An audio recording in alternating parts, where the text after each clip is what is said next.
सलाम, नमस्ते, सत श्री अकाल। मैं हूं रजा और आप देख रहे हैं रजाग्राफी की सबसे खास रिपोर्ट, अंतर्राष्ट्रीय प्राइम टाइम रिपोर्ट। हंसी आ रही है मुझे। एक वीडियो के अंदर पूरी दुनिया की तमाम बड़ी खबर।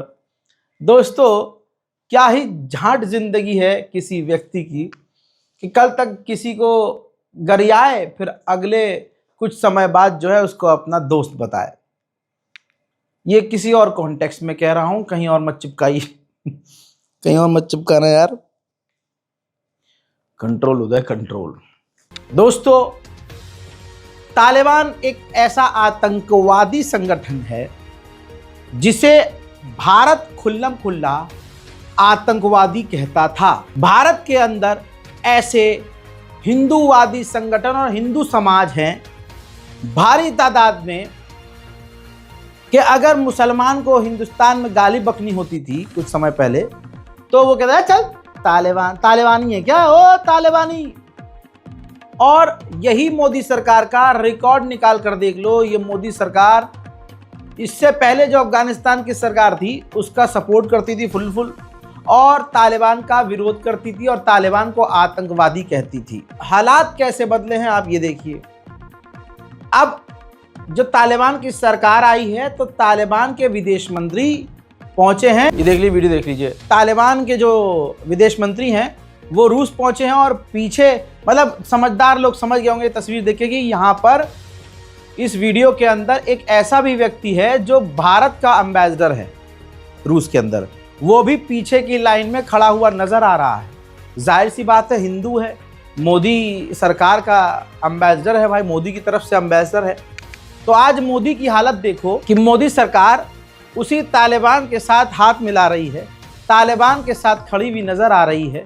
और मेन बात यह है कि जो अफगानिस्तान के विदेश मंत्री हैं, इन्होंने रूस में जाकर कहा है कि अमेरिका जो ये कह रहा है कि हमें अफगानिस्तान में हमारा मिलिट्री बेस चाहिए, तो मिलिट्री बेस तो छोड़ो, अफगानिस्तान में कोई विदेशी सैनिक नहीं होगा।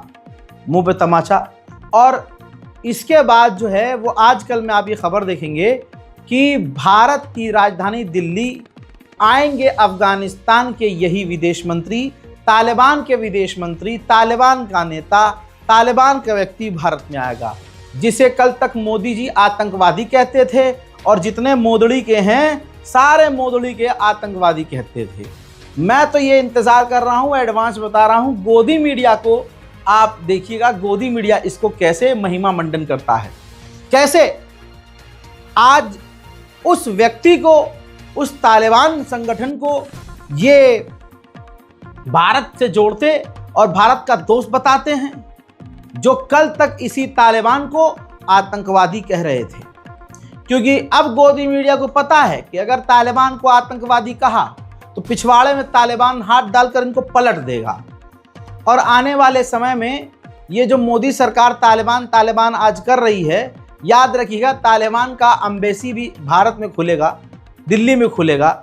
और जब दिल्ली में खुलेगा तालिबान की एम्बेसी, तो मोदी सरकार जो प्रॉफेट मोहम्मद सल्लल्लाहु अलैहि वसल्लम के खिलाफ काम कर रही है और ये जो आरएसएस और ये जो समाज है, ये मुसलमानों के खिलाफ जो आई लव मोहम्मद पर जो इन्होंने खेल खेला, मुसलमानों के घर तोड़े, जब भारत के अंदर ऐसी चीज़ें और होंगी और भारत के अंदर तालिबान की एम्बेसी होगी, तो आपको ये बात अच्छे से पता है कि तालिबान ये बर्दाश्त बिल्कुल नहीं करेगा।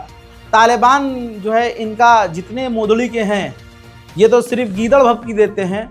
वो भाई साहब डायरेक्ट मोदी जी से जाके 3 बातें कह देंगे और मोदी जी का ये हलक सूख जाएगा। तो बेहतर यहाँ ये था कि तालिबान को आतंकवादी ही मानते और तालिबान के साथ कोई डील ना करते। ठीक, हाँ, ऐसी बात है कि समझ में नहीं आ रहा तुम्हें कि रहा भाई कहना क्या चाह रहे हैं, लेकिन जो मैं कहना चाह रहा हूँ वो भारत की एजेंसियों को समझ में आ रहा है और जो समझदार है उनको समझ में आ रहा है। बाकी तो पोगो देखो। आगे सुनिए। मोदी सरकार सिर्फ यहाँ नहीं, मोदी सरकार ने पहली बार खुलकर तालिबान का साथ भी दिया है। जो बगराम एयरबेस जो मांग रहा है अफगानिस्तान के अंदर अमेरिका, पहली बार भारत सरकार, इसी मोदी सरकार ने खुलकर खिलाफ बोला है और अफगानिस्तान का साथ दिया है। कहा है कि इससे हालात खराब होंगे और विदेशी सैनिकों की जरूरत इस जगह पर नहीं है, हम तालिबान के साथ खड़े हैं। तालिबान ने जो कहा है कि हमारे यहाँ विदेशियों को कोई जमीन नहीं मिलेगी।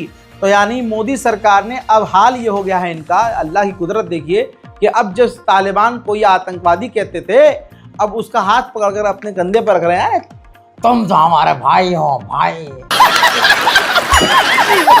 यूरोप ने रूस पर पाबंदी लगाई और भारत को धमकी दी कि तेल लेना बंद करो। तो मोदी सरकार ने गेम खेल दिया। मोदी सरकार ने क्या किया कि अब रशियन करेंसी लेना बंद कर दिया और पहली बार तेल के बदले भारत अब वहां रूस को चाइनीज करेंसी दे रहा है, यानी INR यानी इंडियन रुपीस नहीं बल्कि चीन की करेंसी में उसको पेमेंट कर रहा है, क्योंकि चीन से भी हमारे अब रिश्ते मोदी जी ने सही कर लिए हैं 56 इंच का छाती दिखाकर। यह होता है चाइना। चाइना हमारी रेल लगाए, अरुणाचल प्रदेश में कब्जा करे, तिब्बत पर अपनी दादागिरी करे, पाकिस्तान का हमारे ऊपर आतंकी हमले में साथ दे, लेकिन हमारे देशभक्त मोदी जी अपनी 56 इंच की छाती चीन को दिखाकर सीधा उससे दोस्ती कर लें। ला ला ला ला ला ला ला ला ला। उधर भारत के प्रधानमंत्री माननीय सर्वशक्तिमान सर्वश्रेष्ठ सर्वगुण संपन्न भारत के प्रधानमंत्री मोदी जी ने अपने दोस्त नहीं बोलना चाहिए भाई, ट्रम्प ने क्या किया है मोदी जी की दोस्ती के साथ, मुझे रोना आता है। तो जो भारत का साथी है, ट्रम्प का साथी है पुतिन, उनका 73वां बर्थडे था। तो प्रधानमंत्री मोदी जी ने अपने फ़ोन से डायरेक्ट पुतिन को फ़ोन किया और उनको मुबारकबाद दी। बात करें रूस और भारत की दोस्ती की, तो रशिया और भारत की सेना राजस्थान में सैन्य ड्रिल करती हुई नजर आ रही है।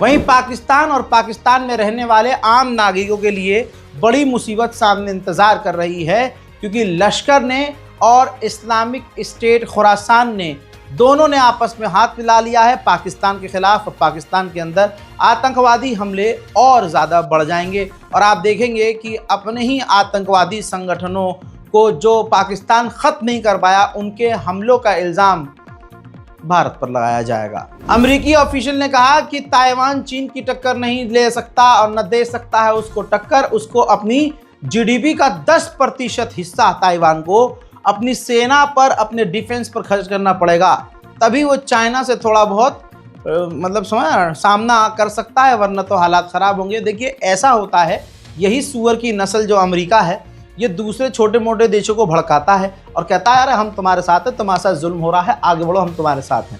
फिर क्या होता है, वो बेचारा खुदक के आगे आता है, सामने वाला भारी पड़ता है और रोता है वो दूसरा इंसान के साथ, पापा आप तो बोला था पापा कि आप मदद करोगे, मदद करो। वो कहता है हाँ करेंगे मदद, आप हमें पैसे दो, हम आपको हथियार देंगे।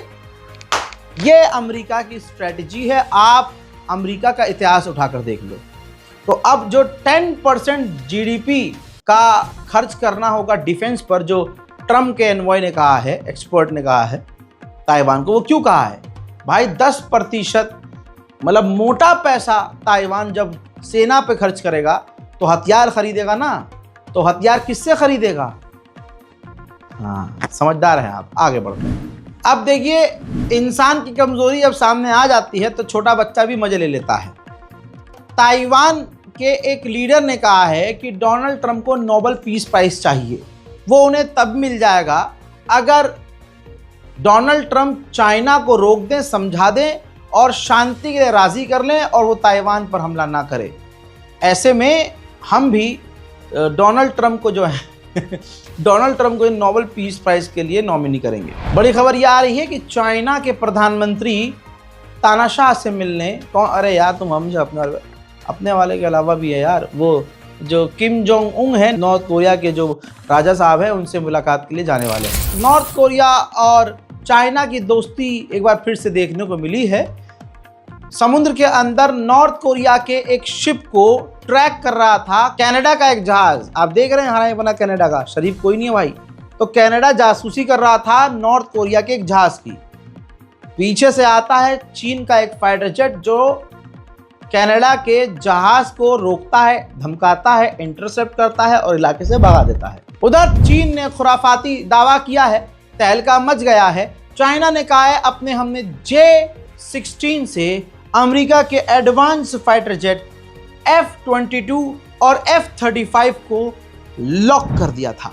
तुर्की के पास जो F-16 है वो काफ़ी पुराने हो गए हैं, तो उनको रिप्लेस करने के लिए तुर्की कतर से उसके यूरो फाइटर जेट, वो भी सेकंड हैंड, लेने की तैयारी में है। नेपाल की जेनजी ग्रुप ने पूर्व प्रधानमंत्री ओली और उस वक्त के होम मिनिस्टर के ऊपर FIR दर्ज कर दी है। बहुत जल्द कार्रवाई की तस्वीरें सामने आ सकती हैं। तो दोस्तों सबक सीखना चाहिए। प्रधानमंत्री हो, होम मिनिस्टर हो, तड़ीपार हो, कोई भी हो, मैं नेपाल की बात कर रहा हूँ। तो देखिए अगर जनता जागरूक हो तो हो सकता है। उधर बांग्लादेश का देखो आप हरकत, सही से ससुरे खड़े नहीं हो पा रहे हैं और भारत को हराने का ख्वाब देख रहे हैं। चाइना से, रिपोर्ट आपकी स्क्रीन पर है, चाइना से 2.2 बिलियन की डील बेहद करीब है। चाइना से बांग्लादेश 20 J-10CE फाइटर जेट लेने की तैयारी में है ताकि भारत के फाइटर जेट को टक्कर दी जा सके।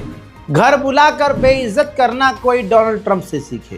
कनाडा के प्रधानमंत्री जो है चले गए फटी हालत में वहां, जब रिश्ते सही नहीं है तो क्यों जाना, लेकिन चले गए। अब डोनाल्ड ट्रंप ने सामने ही कनाडा के प्रधानमंत्री के सामने कहा कि कनाडा और अमेरिका का विलय हो सकता है और साथ में कहा कि रिश्ते बेहतर हो सकते हैं। उन्होंने जो है कनाडा के प्रधानमंत्री की पहले तारीफ की, कहा कि ये बहुत बढ़िया आदमी है लेकिन कभी कभी नास्टी हो जाते हैं। तो सामने वाले पत्रकार ने कहा कि जब ये इतने बढ़िया हैं तो आप इनसे डील क्यों नहीं कर रहे। तो डोनाल्ड ट्रंप ने कहा क्योंकि मैं भी एक महान इंसान हूँ, यानी अगला अगर महान है तो मैं भी उससे बड़ा महान हूँ कि मैं इससे डील नहीं करूँगा। डोनाल्ड ट्रंप की ये तंजिया बातों का जो नोक झोंक है, इसका वीडियो सामने आ चुका है, देखिए। He's a nice man, but he can be nasty. He can be very nasty. Maybe as nasty as anybody. How? I think Canada. Let me put it this way. I can tell you this because I deal with lots of leaders all over the world. He is a world-class leader. He's a man that knows what he wants, and I'm not surprised to see that he won the election and won it substantially. And I would think he's more popular now. He's a good man. He does a great job, and he's a tough negotiator. So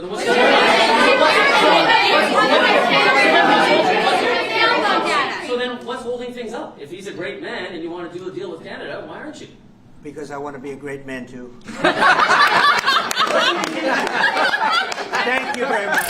America की navy F-18 fighter jet का इस्तेमाल करती है, लेकिन America का मानना यह है कि अब ये पुराने हो चुके हैं, लिहाजा billions, multi billions of dollar Donald Trump की सरकार खर्च करेगी। दो कंपनियों को चूज किया गया है, बोइंग और दूसरी है नॉर्थरोप ग्रूमैन।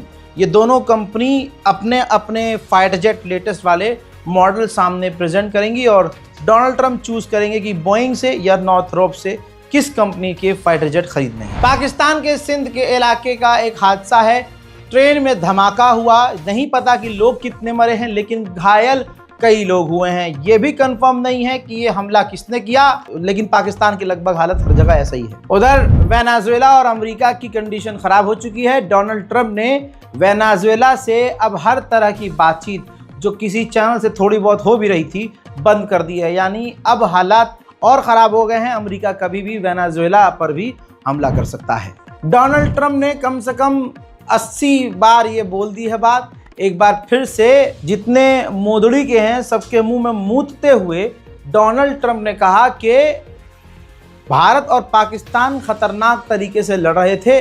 मैंने टैरिफ की धमकी दी, ट्रेड की धमकी दी और धमकी देकर मैंने इस जंग को रोका जिस जंग में 7 फाइटर जेट गिराए गए थे और मेरी बात इफेक्टिव है, मेरी बात मानी जाती है। Nobody's actually seen anything like it. Would you shift your position on tariffs in response to whatever? Well, I mean, look, my positions turned out to, everybody said I'm right. They find billions of dollars that they didn't even know they had. Recently, they said they found billions of dollars and they couldn't understand. I said, check the tariff shelf. And they come in the next hour and they said, sir, you're right. It was from the tariffs. We're a rich, really rich country again. But more importantly, maybe influence. If I didn't have the power of tariffs, you would have at least 4 of the 7 wars raging. I used tariffs to stop wars. If you look at India and Pakistan, they were ready to go at it. 7 planes we shot down. They were ready to go at it. And they're nuclear powers. And I don't want to say exactly what I said, but what I said was very effective. They stopped. And that was based on tariffs. It was based on trade. Tariffs are very important for the United States. We are a peacekeeper because of tariffs. Not only do we make, hundreds of billions of dollars, but we're a peacekeeper because of tariffs. Mr. President. हजरात, फिलहाल अंतर्राष्ट्रीय prime time report में इतना ही। कैसी लगी ये report comment ज़रूर कीजिएगा, क्योंकि हमारी कोशिश होती है कि हिंदी उर्दू ज़बान के जो जानने वाले हैं, चाहे वो हिंदुस्तान के किसी भी कोने में हो, अरब में बैठे हों, गल्फ़ में बैठे हों, मिडिल ईस्ट में कहीं भी हों, अगर वो उर्दू ज़बान जानते हैं तो हमारे इस अंतर्राष्ट्रीय प्राइम टाइम इंटरनेशनल रिपोर्ट पर जब क्लिक करें तो उनको पूरी दुनिया की खबर आसान और सिंपल भाषा में मिल जाए। आप कौन से मुल्क से वीडियो देख रहे हैं ये, और कौन से शहर से वीडियो देख रहे हैं आप? अगर आप पाकिस्तान में हैं तो पाकिस्तान के किस शहर से, शहर का नाम और पाकिस्तान आगे लिखिएगा। ऐसे ही हिंदुस्तान के किस शहर और आगे शहर के नाम के साथ इंडिया ज़रूर लिखिएगा। इसी तरह से बांग्लादेश से अगर आप देख रहे हैं तो बांग्लादेश और बांग्लादेश के साथ अपने इलाके का नाम ज़रूर लिखिएगा, ताकि आइए कमेंट सेक्शन में ही एक दूसरे को जान लें कि हमारे जो व्यूवर्स हैं कहाँ कहाँ से हैं और एक दूसरे से कमेंट के ज़रिए भी कनेक्ट हो सके। जय हिंद।